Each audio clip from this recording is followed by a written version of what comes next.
Los ministros de Exteriores de la Unión Europea están a favor de la candidatura de Ucrania al bloque comunitario en la primera reunión después de que Kiev recibiera el visto bueno de la Comisión Europea, que recomendó su candidatura a ingresar a este bloque. Su ingreso entonces depende de Kiev. Ucrania tendría que implementar reformas importantes en el campo judicial o la lucha contra la corrupción, por lo que el proceso para una eventual adhesión de Ucrania podría tomar algunos años. Tras la comisión, se espera que el pronunciamiento del Consejo Europeo sobre las intenciones de Ucrania.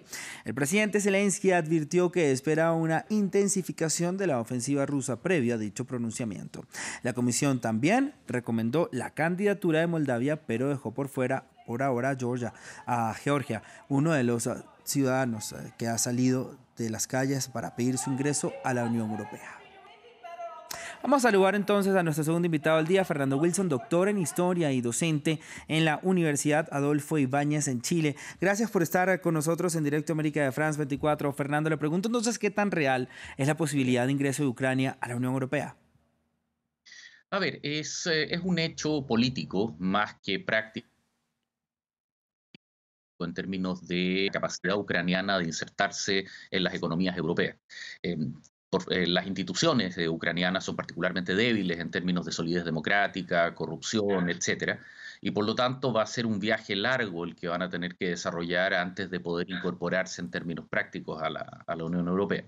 Pero por el otro lado está el hecho político evidente de la invasión rusa y de la voluntad europea de transmitir un mensaje claro contra dicha agresión. Por lo tanto, se le admite en términos de postulación, pero en un proceso particular, probablemente ad hoc o sui generis, en el cual Ucrania va a ir lentamente asumiendo, digamos, su posición a medida que sus instituciones puedan efectivamente estar a la altura de las circunstancias y puedan realmente incorporarse y desarrollar un patrón de relación eficiente con sus contrapartes europeas continentales. Claro, Fernando, hablando de estas reformas y los cambios que tiene que hacer Ucrania para poder realmente ingresar, ¿no?, a la Unión Europea, ¿cuál es la principal? ¿Qué tendría que hacer, digamos, de inmediato para ver ese cambio a lo largo del tiempo? Porque pues obviamente esos cambios no van a ser de la noche a la mañana. A ver, primero que nada necesita, digamos, salir de esta condición de guerra, ya sea porque Rusia acepte un acuerdo de paz, ya sea porque se retire o lo que fuere. Estamos claros que en este momento en particular es imposible producir ningún avance real en términos de desarrollo institucional mientras las ciudades ucranianas están siendo bombardeadas por la artillería y misiles rusos.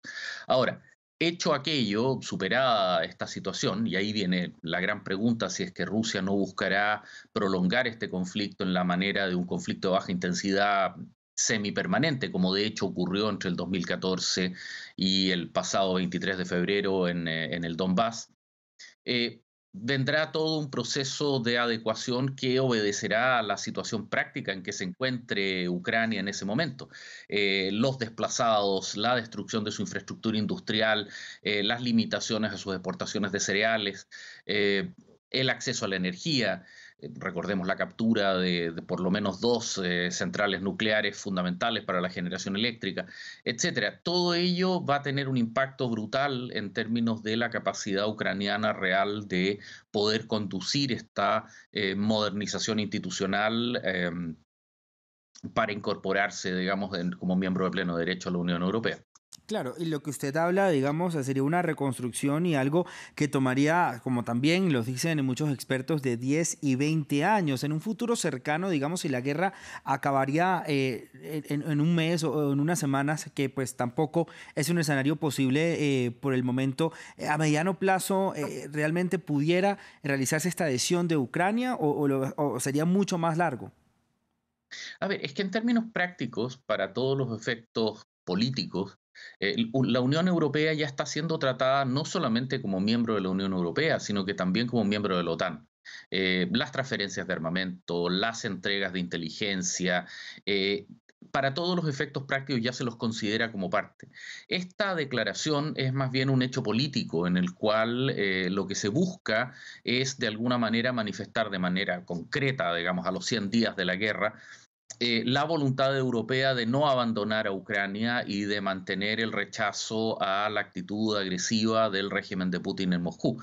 De esa forma, el objetivo estratégico se consigue. La mejor forma, precisamente en el video que muestran en este momento, se ve a Ursula von der Leyen, digamos, vestida con los colores de Ucrania, digamos, amarillo y azul, reflejando precisamente ese compromiso político y el punto político que se está buscando hacer con esta postulación. No hay que entenderlo tanto como un proceso práctico, administrativo, Claro. como lo fue, por ejemplo, durante décadas la postulación turca, con que la Unión Europea agonizaba si es que realmente Turquía podía ser considerada o no un país europeo, digamos, habiendo sido el adversario de Europa por más de un milenio.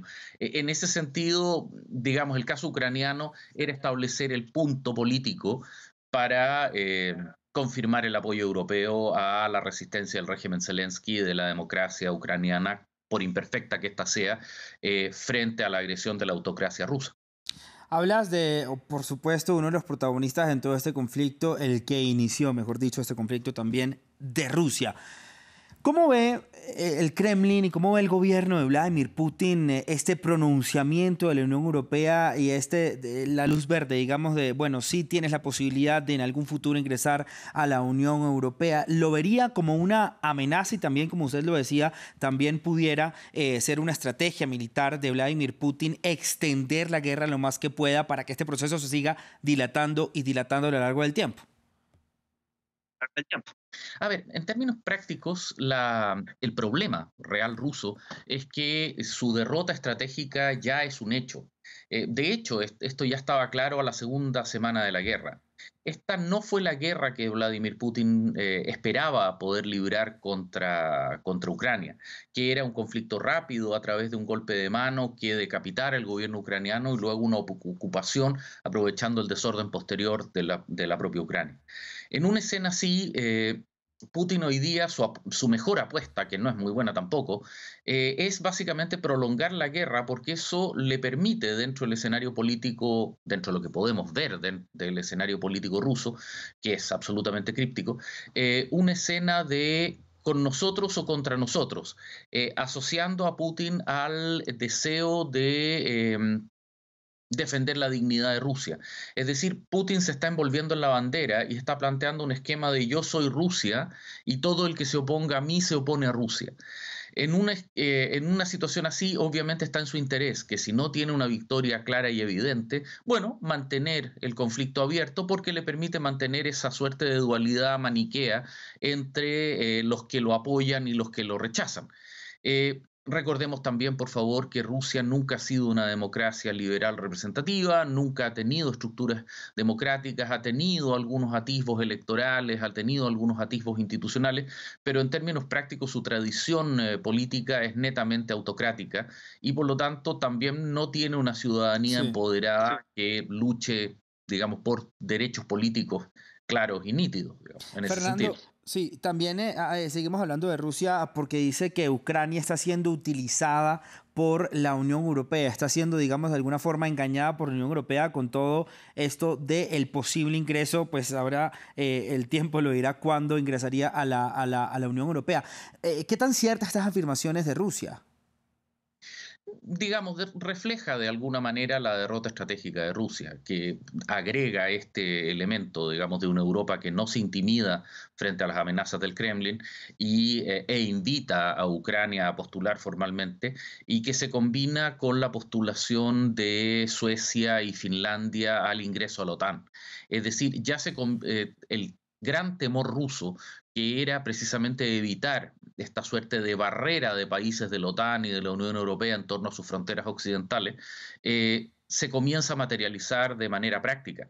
Eh, Algunos analistas ya hablan directamente de que se produciría una verdadera barrera de estados eslavos de la OTAN desde el Océano Ártico, digamos, la frontera entre Noruega y Finlandia con Rusia en el norte, hasta el sur, digamos, la frontera rumana y tan búlgara y, bueno, turca, digamos, marcando una verdadera barrera frente a Rusia que separaría a Europa central y occidental del mundo eslavo. Eso era exactamente lo que la geopolítica rusa ha tratado de superar desde el siglo XVI.